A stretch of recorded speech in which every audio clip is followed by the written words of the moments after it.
the commercials with her speaking. But now she is speaking. Please welcome our current Lieutenant Governor and the next Governor of the great Commonwealth of Virginia, Winsome Earl Sears.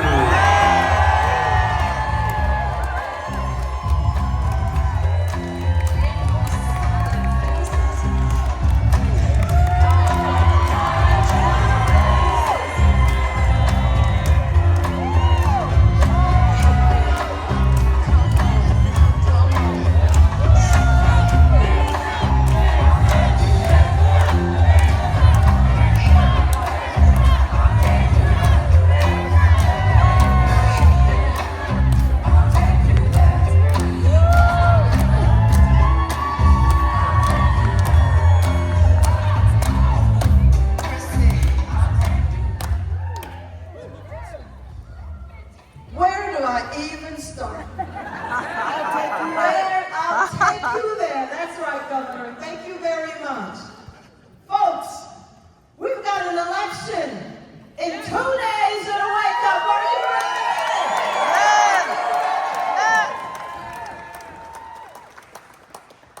You saw that flag that I brought out. That's our Virginia flag. And we need leaders who are worthy of representing that flag. And Jay Jones is not worthy of representing that flag. No. You know who is? Jason Miyares.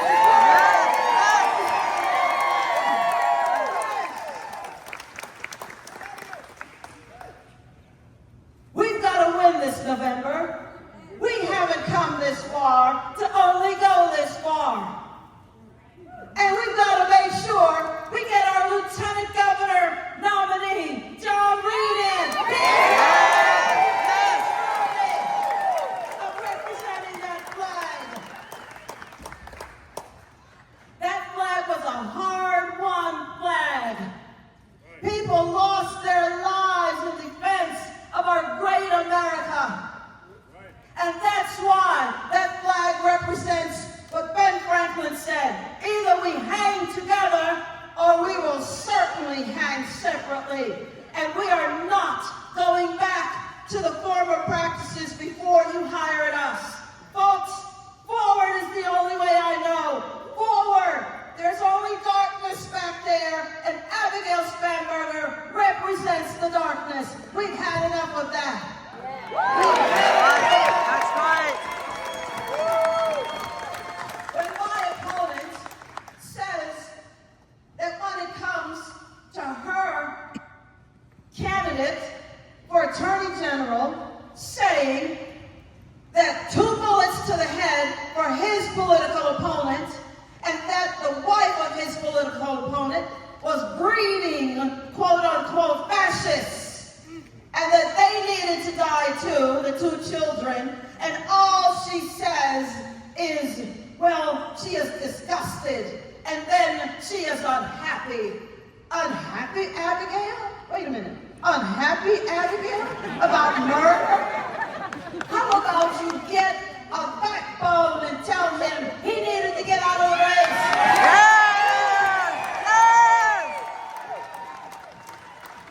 Because now it makes me wonder, are Republicans going to be safe under Jay Jones? Are Republicans going to be, and we shouldn't have to wonder. We shouldn't have to wonder that. And here we are wondering if this woman, Abigail, who wants to be governor, will be governor for all Virginians. No, she won't. She'll only be a governor for a Democrat. Because she took $150,000 and sold us out for redistricting, otherwise known as gerrymandering. She said she wasn't going to do it in August of this year, but wait. Wednesday came. She got the 150, and the next day they scheduled a redistricting. Sold Virginia down the road for $150,000. She is not worthy of our Virginia flag. She is not worthy. No. No,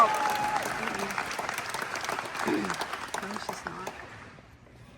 We are running this election not for us to win, for all of of us to win because our policies will help, yes, Republicans, but yes, Democrats, and yes, independents. That's all of Virginia. When I tell you that we are going to make your taxes continue to be low, well, goodness gracious, Democrats' taxes will be low too, don't you think? But for those who want to pay more taxes, I'm going to resign. I'm going to redesign the tax form. We're going to have a little block that says, check here if you don't think you've paid enough. I like that. And then underneath it, there's going to be a line that says, tell us how much more you want us to tax you. And we will send you a golden thank you letter. This is good. Folks, listen, I'm serious about this because I work hard for my money, don't you? Of course. Yeah. I don't want any politician being kind with my tax dollars. I'll do that, thank you. I want to make sure you keep as much of your hard-earned money in your own pocket. And that's why we're going to make sure we get rid of the car tax. Yes! Yes! Please! It's time. It's time. Last time. We're going to have our own little tax party. And you know, we could have gotten rid of it this year, actually, because Governor Youngkin put it in his budget. But the Democrats said, no, wait a minute. I work for this money. Who are you? Who are you to tell me that I need to keep? And then Abigail comes along because she thinks it's a good idea. And she says she's going to get rid of the car tax. But she needs to ask her side because they're not going to do it. But I will. It is time. It is time.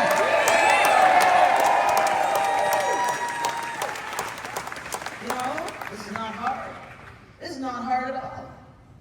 Here's the other thing. So we know we want to get rid of the car tax. And we know that you want to keep that money in your pocket where we've already given you back $9 billion of your own money. Folks, in Maryland, they are having to pay double the tax. They were left by a Republican governor, but of course, we're Republicans. We know how to do this. A Republican governor with more than a $3 billion surplus. They get a Democratic governor, and now there are more than $5 billion in the hole. And what did he do? He raised their taxes. And what are the businesses doing? They're leaving Maryland and coming to Virginia. Welcome, welcome, welcome. Bring those jobs to Virginia. Then, of course, here comes Abigail saying that she's going to make sure that our power bill, our utility bill isn't so high. But really? Of course you know it's not true because every single one of the Democrats in Virginia voted for the Clean Economy Act. What that did was immediately drive up your electric bill. So the only thing that's clean about it is it's going to clean out your own money. We don't need that. I tell you what she needs to do. Abigail needs to go to Maryland with her solar and wind nonsense. We don't need that. We need every kind of energy that there is. Every kind. You know, in August of this year, Marylanders received a letter saying, be prepared for rolling brownouts because they didn't have enough power.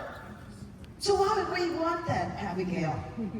Why would we want that, Abigail? We don't want that. I don't know about you, but when we flip that switch, I want something to happen. And speaking of flipping the switch, you know, when I was in the Marine Corps, all right then. When I was in the Marine Corps, I was a journeyman electrician and a diesel mechanic. So you could smell me before you saw me.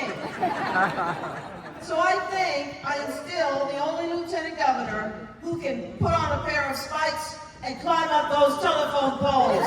Yes, I know how to do this.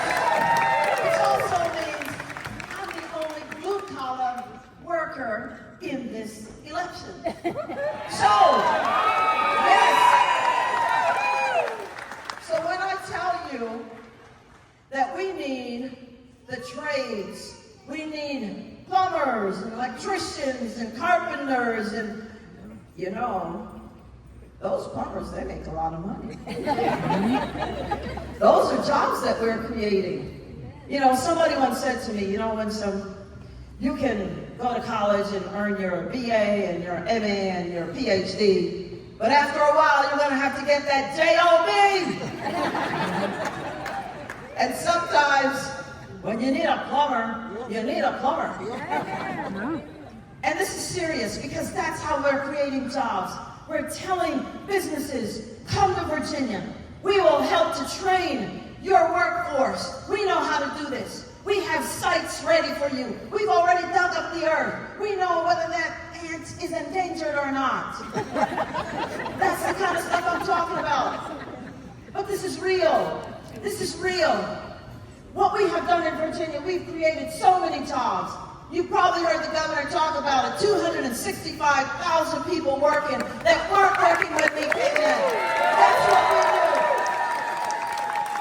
More law enforcement have come back because that's what we do. Because they understand we will, yes, we're thankful for them. That's what we do. You know, Abigail will not keep us safe.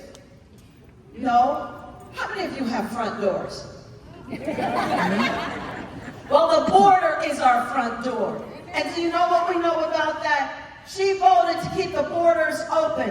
Fentanyl came across, child trafficking, sex trafficking, every problem you can think of was happening. And you know, she voted to keep all of those who are criminals and illegally here. She voted against the Lake and Riley Act. Why do we want more criminals? No. So now we have found 4,000 of them, and they're criminals, they're illegally here, they're in some form of deportation status. They're going home. And that's why I also have more than 81 plus sheriffs who are supporting me. They've endorsed me and not Abigail because they know she doesn't care about them. She has taken money from the AOC's PAC, which said, sign here that you're going to defund the police. And she voted against them when she voted against, well, she voted for the Justice and Policing Act, which said this: we're going to defund the police and we're going to get rid of that qualified immunity, which means you take this job, you go out on a call, anything happens, your house can be taken, your bank account, every asset that you have. Would you keep that job? No. And that's why law enforcement has said, Winsome, if you don't win, which we will, Yes, we will win. Folks, Tuesday's coming. Tuesday's coming. How many of you have already voted? Yay! Awesome. Well, you know you can't vote twice, right? We know that. Yeah, the Democrats. What I want you to do is make sure you find some friends who haven't voted and tell them this is not about the next 4 years. This is about past that, the future. We've got to cement the wins that we've gained. And with them and with you, we will. We need more than the other person. We are going to make the darkness on Tuesday tremble. That's what we're going to do with that win. Because it's darkness that Abigail Spanberger voted to keep men in girls' locker rooms. It's darkness. It's darkness. You know, as I said before, you've got to be worthy of that flag. We want you to keep your own money in your pocket. It's darkness for the government to keep taking your money from you. We want you to make sure that you're safe and secure. It is darkness to be soft on crime, to let criminals out, to have no cash bail. It is darkness, my friends, to decide that you will be forced to join a union if you don't want to, against your will. You know I'm an immigrant to this great country. That's what we left. We left that back there. We must have liberty. Wait a minute. We are in Patrick Henry College.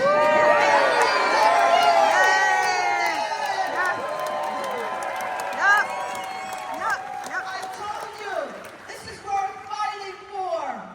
You are the fighters. It's the government that's of the people, by the people, and for the people. President Lincoln said that. The party of Lincoln understands that, and it's the party of Lincoln that nominated me, an immigrant to this great country, to be Lieutenant Governor. Thank you for having done that. Thank you.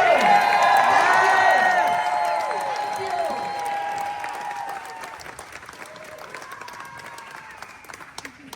I love these people.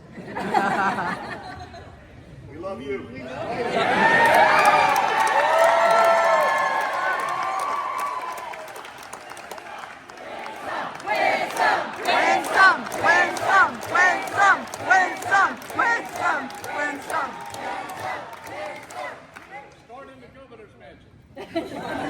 You know, this really is serious.